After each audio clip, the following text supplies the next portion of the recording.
Indian வங்கி உள்பட அனைத்து வங்கிகளிலும் தனிநபர் கடன் குறித்த வட்டி விகிதங்களை நாம் தெரிந்து கொள்ளலாம்.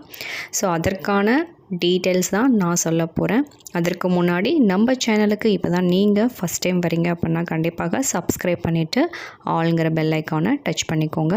இதனால் உங்களுக்கு நாங்கள் கொடுக்குற டீட்டெயில்ஸ் உடனே வந்து ரீச் ஆகும். கவர்மெண்ட் ரிலேட்டடாக என்ன டீட்டெயில்ஸ் கொடுக்குறாங்க, ஸோ அப்டேட்ஸ் என்ன, நெக்ஸ்ட்டு வந்துட்டு பேங்க்கோட அப்டேட்ஸ், கவர்மெண்ட் கொடுக்கின்ற நிதி உதவித்தொகைகளாக இருக்கட்டும், இல்லை எந்த திட்டத்தின் கீழ் என்ன அமௌண்ட் வந்து நீங்கள் வந்துட்டு பயன்பெறலாம் அப்படிங்கிற டீட்டெயில்ஸ் எல்லாமே நம்மளோட சேனல்ஸில் அப்டேட் பண்ணிகிட்டே இருப்போம். அதனால் நீங்கள் வந்துட்டு யூஸ் பண்ணிக்கலாம்.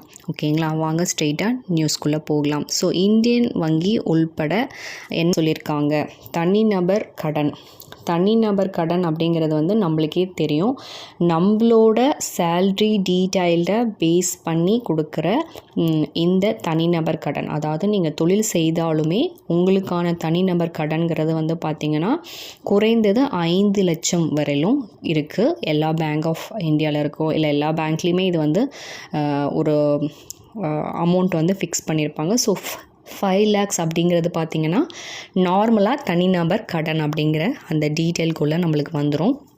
இந்த தனிநபர் கடன் சம்மந்தமான விஷயங்கள் ஃபஸ்ட்டு நீங்கள் தெரிஞ்சுக்கணும். என்ன அப்படின்னு பார்த்தீங்கன்னா, உங்களோட சேலரியை பேஸ் பண்ணி இருக்க இந்த தனிநபர் கடன் உங்களால் எவ்வளவு வாங்க முடியும், உங்களுக்கு தகுதிகள் என்னென்ன, அதுக்கப்புறம் இஎம்ஐ நீங்கள் மந்த்லி எவ்வளோ இஎம்ஐ பே பண்ணணும்.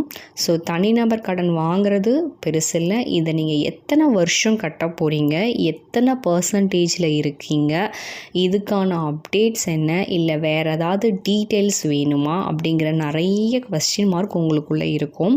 ஒன்றும் இல்லை, இதில் சின்ன விஷயந்தான். எந்த பேங்க்கில் உங்களுக்கு பர்சன்டேஜ் கம்மியாக கொடுக்குறாங்களோ அங்கே நீங்கள் வாங்குறது உங்களுக்கு பெனிஃபிட்டாக இருக்கும். அந்த வரிசையில் நீங்கள் வந்து பார்த்தீங்கன்னா உங்களுக்கு அதாவது எஸ்பிஐ பேங்காக இருக்கட்டும், இல்லை பேங்க் ஆஃப் இந்தியாவாக இருக்கட்டும், இல்லை பஞ்சாப் நேஷ்னல் பேங்காக இருக்கட்டும், எஸ் பேங்காக இருக்கட்டும், இல்லை இந்தியன் வங்கியாக இருக்கட்டும், இல்லை மகாராஷ்டிரா இந்தியன் வங்கியாக இருக்கட்டும், இது வாட் எவர் இட் இஸ், நம்மளுக்கு 5 லட்சம் அப்படிங்கும் போது எவ்வளோ பர்சன்டேஜ் கொடுக்குறாங்க அப்படிங்கிறத நீங்கள் டீட்டெயிலை வந்து ஃபஸ்ட்டு தெரிஞ்சுக்கணும். எடுத்தோடனே நீங்கள் போய்ட்டு ஒரே பேங்க்லேயே அப்ளை பண்ணி ஒரே பேங்க்லேயே நீங்கள் வந்துட்டு கண்டிப்பாக வாங்கக்கூடாது. நீங்கள் ஒரு 4 பேங்க்கில் விசாரிக்கணும் ஃபஸ்ட்டு. அதாவது 5 லட்சத்துக்கு தனிநபர் கடனாக நாம் வந்து எவ்வளோ வட்டி நம்ம கொடுக்குறோம், எத்தனை வருஷம் நம்ம பே பண்ணணும், நம்மளோட இஎம்ஐ காஸ்ட் என்ன, நம்ம எவ்வளோ எக்ஸ்ட்ராவாக வட்டி பே பண்ணுறோங்கிற எல்லா டீட்டெயில்ஸும் நீங்கள் தெரிஞ்சதுக்கப்புறம் தான் கண்டிப்பாக கடன் வாங்க நீங்கள் உள்ளே போகணும். ஓகேங்களா, ஸோ வந்துட்டு எவ்வளோ இஎம்ஐ செலுத்துகிறோம் அப்படிங்கிறது ரொம்பவே இம்பார்ட்டண்டான ஒரு விஷயம். ஸோ அதையும் நீங்கள் டீட்டெயிலாக தெரிஞ்சு வச்சுக்கோங்க.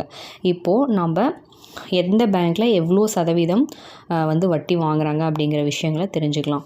எஸ்பிஐயில் பார்த்தீங்கன்னா 10.55% வந்துட்டு பார்த்திங்கன்னா உங்களுக்கு 55ங்கிறது 5.55ன்னு சொல்லுவோம். ஓகேங்களா, சதவீதம் வந்து வாங்குகிறாங்க. ஸோ பேங்க் ஆஃப் இந்தியாவில் பார்த்திங்கன்னா 9.75, பஞ்சாப் நேஷ்னல் பேங்க் வந்து பார்த்திங்கன்னா 9.8, எஸ் பேங்க் வந்து பார்த்திங்கன்னா 10, இந்தியன் பேங்க் பார்த்திங்கன்னா 10.3, ஃபெடரல் பேங்க் பார்த்திங்கன்னா 10.49, அதுக்கப்புறம் பேங்க் ஆஃப் மகாராஷ்டிரா பார்த்திங்கன்னா 10.55. ஸோ இதெல்லாம் வந்து பார்த்திங்கன்னா எதில் உங்களுக்கு கம்மியாக இருக்குது, எதில் ஆவணங்கள் கரெக்டாக சரிபார்த்து கொடுக்குறாங்க அப்படிங்கிற டீட்டெயில்ஸை நீங்கள் முன்னாடியே வந்து தெரிஞ்சுக்கிட்டு அதுக்கப்புறமேட்டு நீங்கள் வந்து வாங்குங்க அமௌண்ட்டு. தனிநபர் கடன்கிறது வந்து இது அத்தியாவசியமாக இப்போ எல்லாருமே வாங்கிட்டுருக்கிறது தான். ஸோ வந்துட்டு பார்த்திங்கன்னா லோன் அப்படிங்கிறது தான் இது தனிநபர் கடன் நம்ம சொல்கிறோம். ஸோ இதற்கான இஎம்ஐ என்ன, மந்த்லி நீங்கள் எத்தனை வருஷம் பே பண்ண போகிறீங்க, இந்த டீட்டெயில்ஸ் எல்லாமே ஒரு தடவைக்கு 2 தடவை நல்லா விசாரிச்சுட்டு எந்த பேங்க்கில் கம்மியாக இருக்குங்கிறதையும் நீங்கள் பார்த்துட்டு அதுக்கு தகுந்த மாதிரி கடன் வாங்குங்க. உங்கள் தகுதிக்கு தகுந்தாற் போல் நீங்கள் கடன் வாங்கினீங்க அப்படின்னா மட்டுமே உங்களால் செலுத்த முடியும். ஸோ எத்தனை வருஷம் நீங்கள் வட்டி கட்ட போகிறீங்கிறது எல்லாமே நீங்கள் கால்குலேட் பண்ணுங்கள். அதை பார்த்து நீங்கள் 5 லட்சத்துக்கு எவ்வளோ வட்டி கட்டுவீங்க இத்தனை வருஷத்தில் அப்படிங்கிற டீட்டெயில்ஸ் உங்களுக்கு தெரிஞ்சிடும்.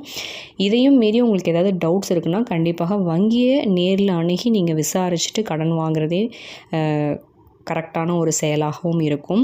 இந்தியன் பேங்காக இருந்தாலும் சரி, எஸ்பிஐயாக இருந்தாலும் சரி, இல்லை பஞ்சாப் நேஷனல் பேங்காக இருந்தாலும் சரி, ஏதாக இருந்தாலும் நேரில் அணுகி ஒரு முறை ஆலோசனை பெற்ற பின் கடன் வாங்குங்கள் அப்படிங்கிறது தான் நம்மளோட தனிப்பட்ட கருத்தும் கூட. ஸோ இதில் ஏதாவது உங்களுக்கு டவுட்ஸ் இருக்குது அப்படின்னா கண்டிப்பாக கமெண்ட் பாக்ஸில் தெரிவிங்க. தேங்க்ஸ் ஃபார் வாட்சிங் த வீடியோ.